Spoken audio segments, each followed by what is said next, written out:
और इस cease fire की धज्जियां उड़ चुकी हैं और ऐसा हालात ये है कि 4 देशों में भयंकर हमले हो रहे हैं। और इस बीच एक बड़ी खबर आई है ईरान से। देखिए, मैं आपको बताऊंगा कि कहां कहां हमले हुए, पिछले 12 घंटों का हर अपडेट आप तक पहुंचाऊंगा। लेकिन एक बड़ी खबर आई है ईरान से, और खबर यह है कि ईरान में एक बड़ी बैठक हुई है सिक्योरिटी काउंसिल की, सेना के बड़े अधिकारियों की। और जो संकेत मिल रहे हैं, ईरान अब इस जंग में एक बड़े हमले की तैयारी में जुट गया है। जहां कहां तो एक तरफ बात हो रही थी कि सीज फायर है और जल्द जंग खत्म हो जाएगी, इस तरह की सब बातों को पीछे छोड़ते हुए ईरान ने अपने सभी कमांडर्स को आदेश दे दिया है कि एक लंबी जंग के लिए तैयार रहिए। और इतना ही नहीं, प्लान ये हो चुका है कि अब ईरान की तरफ से ये कह दिया है कि बहुत हुआ, अब एक निर्णायक हमला करेगा ईरान। अब ये हमला क्या होगा, इसको लेकर तरह तरह के कयास लगने लगे हैं कि भाई आखिर ऐसा क्या अटैक करने जा रहा है ईरान। देखिए, इसके साथ एक और बड़ी खबर ये भी है, ईरान ने ये भी कहा था जब ईरान के खार्ग आइलैंड पर हमले हुए थे, अगर आपने नोटिस किया, ईरान की सेना की तरफ से ये बयान आया था कि अब ये हमले जो हैं रीजन के बाहर होंगे। इस बात का क्या मतलब था, देखिए नोटिस करिए इन दोनों बातों को। ईरान की तरफ से ये कहना कि अब रीजन के बाहर हमले होंगे, क्या आईसीबीएम की तरफ इशारा हो रहा है? और उसके बाद अब ये कहना ईरान का कि अब एक बड़ा हमला होगा, एक सरप्राइज एलिमेंट आएगा, इसकी तरफ ध्यान दीजिए। और एक लंबी जंग के लिए तैयार रहिए। यानी ईरान इस बात को मान के चलता है कि सीज फायर जैसी तमाम बातें जो हैं वो किसी मतलब की नहीं है। देखिए, अली खामेनी साहब ने पहले ही इस बात को कह दिया था कि अमेरिका के साथ किसी बातचीत का कोई मतलब नहीं है। ये बात अली खामेनी साहब पहले दिन से जानते थे। जब वो पहले 6 दौर की बातें हुई थी तभी उन्होंने ये कह दिया था कि अमेरिका से, ट्रंप से बात करने का कोई मतलब नहीं है। और देखिए, उनकी कही एक एक बात सच साबित हो रही है। और इसीलिए मैं हमेशा कह रहा हूं, जो अली खामेनी साहब ने कहा उन्हीं के कहने के मुताबिक ही मैं हमेशा ये बात कहता रहा हूं कि अमेरिका से किसी तरह की बातचीत का कभी कोई निर्णय नहीं निकलेगा। और अब इस बीच में जो बड़ी खबर निकल के आई है वो ये, डोनाल्ड ट्रंप को चाहिए ईरान का यूरेनियम। ये बात अब खुद व्हाइट हाउस ने कह दी है। देखिए, ये जंग अब यूरेनियम की है। और दूसरा बड़ा एंगल फंस गया है हॉर्मूज का। ये 2 पॉइंट हैं जिस पर कभी सीज फायर नहीं हो पाएगा, और मिसाइल जो है ईरान कभी छोड़ेगा नहीं। ये 3 मुद्दे ऐसे हैं जिस पे ये कोई डील संभव ही नहीं है। देखिए, जो खबरें आ रही हैं पाकिस्तान से, उसके मुताबिक पाकिस्तान में कल बैठक होने जा रही है जिसमें ईरान की तरफ से ईरान के विदेश मंत्री शामिल हो सकते हैं, अब्बास अराक्ची साहब, या फिर ईरान के उप विदेश मंत्री शामिल हो सकते हैं, और संसद के अध्यक्ष जो हैं गलीबाफ, वो शामिल हो सकते हैं। जबकि अमेरिका की तरफ से जेडी वेंस यानी कि उपराष्ट्रपति शामिल होंगे, जेरेड कुशनर, स्टीव विटकॉफ शामिल हो सकते हैं।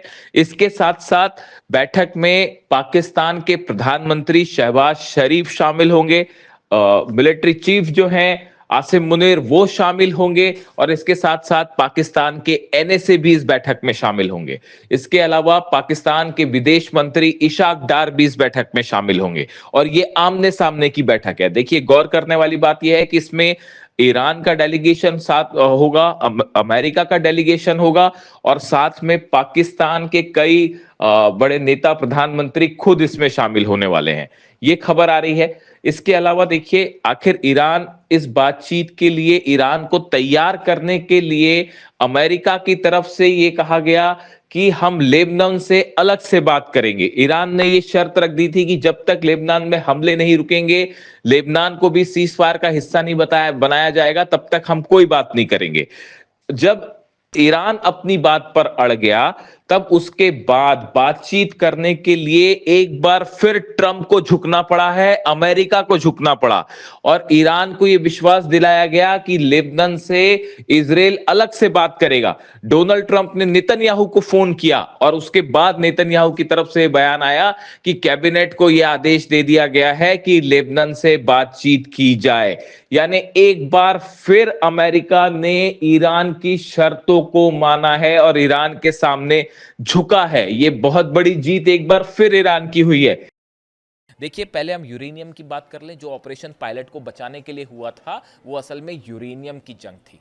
और अब डोनाल्ड ट्रंप, ये जो हमले हो रहे हैं इसराइल की तरफ से लगातार लेबनान में और ईरान में भी हमले हुए हैं, ये हमले सिर्फ इसलिए हो रहे हैं, ये डोनाल्ड ट्रंप के कहने पे, अमेरिका के आदेश के बाद इजराइल ये हमले कर रहा है। और उसकी वजह ये है कि डोनाल्ड ट्रंप खुद नहीं चाहते, अमेरिका खुद नहीं चाहता कि यहां पे सीज फायर हो, बल्कि शायद प्लानिंग ये है कि अमेरिका सीधे हमले ना करे, इजराइल के जरिए जंग को जारी रखा जाए। और जंग को जारी तब तक रखा जाए जब तक यूरेनियम नहीं मिल जाता, क्योंकि 450 किलो जो यूरेनियम है कहां है कोई नहीं जानता। और ईरान के पास यूरेनियम होने का मतलब है अमेरिका के सारी पूरी की पूरी जंग फेल, जितने उद्देश्य थे वो सारे फेल। और उसके बाद न्यूक्लियर बम बनाने से ईरान को कोई नहीं रोक पाएगा।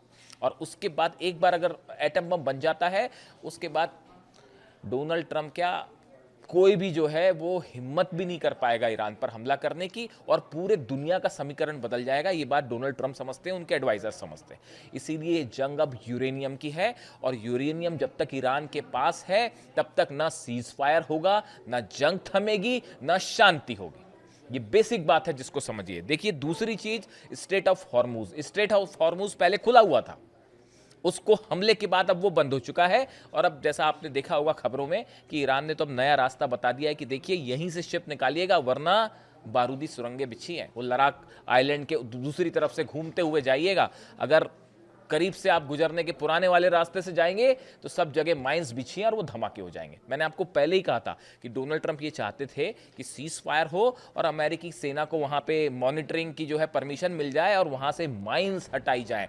जब तक माइंस नहीं हटती तब तक अमेरिका का एक भी सैनिक स्ट्रेट ऑफ हॉर्मुज में कदम नहीं रख सकता, वरना धज्जियां उड़ जाएंगी। ये बात हर डिफेंस एक्सपर्ट समझता है। तो अब ये बात यहां पे आके फंस गई है। मैंने इसका जिक्र इसलिए किया क्योंकि ये जो बातचीत वाली बात हो रही है, एक दौर नहीं 1000 दौर की बातचीत हो जाए उसका कभी कोई निर्णय नहीं आएगा, क्योंकि इस सीज फायर की शुरुआत धोखे से करी अमेरिका ने। मन में धोखा है और एक्शन में भी धोखा है। यही बात अली खामेनेई साहब, इसीलिए कहा जाता था कि अली खामेनेई साहब जो है वो अमेरिका और डोनाल्ड ट्रंप की रग रग से वाकिफ है। और आज इसीलिए ईरान की सेना भी उन्हीं के नक्शे कदम पर चल रही है। इसलिए ये जो मीठी मीठी ऊपरी बातें हैं, कभी कुछ कभी कुछ कभी कुछ, इस पे ना ईरान की सेना को विश्वास है, ना ईरान के किसी नागरिक को विश्वास है, और वो एक लंबी जंग के लिए तैयार है। और मैंने आपको जो इशारे में कहा वो समझ जाइए कि ईरान की तरफ से अब एक बड़े हमले की तैयारी है। अब वो कुछ भी हो सकता है, अभी उसके बारे में स्पेकुलेशन करना ठीक नहीं है, लेकिन खतरे में है इजराइल का न्यूक्लियर प्लांट। बस इस बात को समझ जाइए आप। खैर, आगे बढ़ते हैं। जेडी वेंस ने कहा है कि स्ट्रेट ऑफ हॉर्मुज में अगर नहीं खोला गया तो सीज फायर खत्म हो जाएगा। तो वो हमारे ईरान पहले से मान के चल रहा है, वो किसी सीज फायर को मान ही नहीं रहा है, वो जो करना है कर लो, वो तैयार है। उसने अपना एजेंडा दे दिया है कि साहब आप अगर इस एजेंडे पे बात करते हैं तब ठीक है, वरना जो करना है करिए। ईरान ने 3 पॉइंट भी गिना दिए। लेबनान पर जो हमले हो रहे हैं, ईरान ने कहा हमारा साथी है हिजबुल्ला और हम अपने साथियों को छोड़ के भागते नहीं हैं। ये बात पहले दिन से साफ है। तो लेबनान पर हमले रोकिए, यूरेनियम एनरिचमेंट का अधिकार हमारे पास रहेगा, और ये जो बीच बीच में हमले हो रहे हैं ईरान के ऊपर और सहयोगियों के ऊपर, इसको रोकना होगा। ये 3 शर्तों का उल्लंघन पहले दिन ही हो गया है इजराइल की तरफ से, अमेरिका की तरफ से। सीज फायर फेल है। अगर हम हमलों की बात करें, ईरान में करज में धमाके हुए हैं, शिराज में धमाके हुए हैं, अहवाज में धमाके हुए हैं। अब ये धमाके आईडीज के थ्रू हुए हैं या फिर किसी तरह के ड्रोन अटैक थे, इसका इंतजार करना पड़ेगा। लेकिन ईरान में लगातार हमले जारी हैं। इसका जवाब ईरान ने भी दिया है, और तेल अवीव समेत इजराइल के कई ठिकानों पर धमाकों की खबरें आ रही हैं। अब देखिए, वो सीज फायर है, लेकिन वो बात का सीज फायर है, और ईरान पे जहां हमला होता है ईरान उसका फौरन जवाब दे देता है। जो सऊदी पर हमले हुए, इराक में हमले हुए, इराक में काउंसलेट पर फिर से हमला हुआ है, इराक में अमेरिकन सेना के बेसिस पर फिर से डायरेक्ट स्ट्राइक हुई है बगदाद में। तो ये ईरान के पलटवार लगातार जारी हैं। और जैसा स्टेटमेंट आया, ईरान की तरफ से कहा गया कि हमारे पास अभी 15,000 मिसाइल्स बची हुई हैं और हमारे पास अभी भी 45,000 ड्रोन बचे हुए हैं।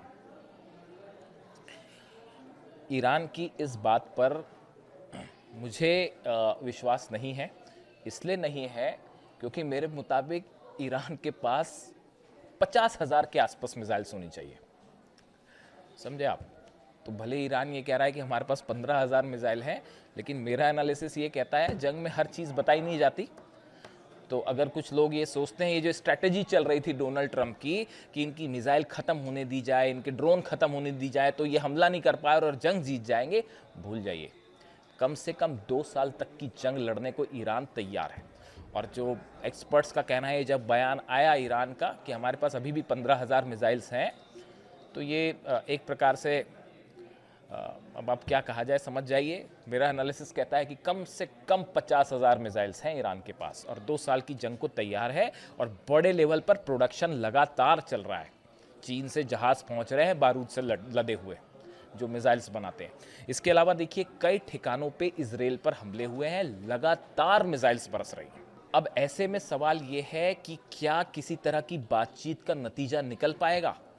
उम्मीद बेहद कम है। क्या जुम्मे पर ये जंग एक बार फिर से भड़क जाएगी और क्या फुल फ्लेजेड वॉर होगा? कहा यह जा रहा है कि शायद अमेरिका सीधे हमले ना करे और इजराइल के जरिए इस वॉर को आगे बढ़ाए। इस तरह की एक प्लानिंग देखी जा रही है और ये माना जा रहा है कि अमेरिका शायद अपने आप को कुछ टाइम देना चाह रहा था, क्योंकि सारे बेसेस तबाह हैं, शिप्स जो हैं उनको बड़ा नुकसान हुआ है। ऐसे हालात में स्ट्रेटजी कोई नहीं थी। अब मंथन चल रहा है बड़ा पेंटागन में कि कैसे जो है ईरान पर फिर से एक्शन किया जाए। कुछ टाइम चाहिए था, शायद इसीलिए डोनाल्ड ट्रंप ने सीज फायर किया। लेकिन डोनाल्ड ट्रंप के जो बयान बता रहे हैं, व्हाइट हाउस से जो बयान आ रहे हैं, सेना का जो मूवमेंट हो रहा है, डोनाल्ड ट्रंप ने साफ कह दिया है कि हमारी सेना वहीं की वहीं मौजूद है। नेतन्याहू लगातार कह रहे हैं कि मिशन अधूरा है। सारे संकेत ये बता रहे हैं कि ये जंग नहीं रुकेगी और सिर्फ जंग के जरिए ही इस पूरे मुद्दे का समाधान हो सकता है और पूरा अरब एक बार फिर झुलसेगा। जो भी अपडेट होगा आप तक पहुंचाऊंगा। वीडियो कैसा लगा कमेंट करके बताइए। Thank you so much.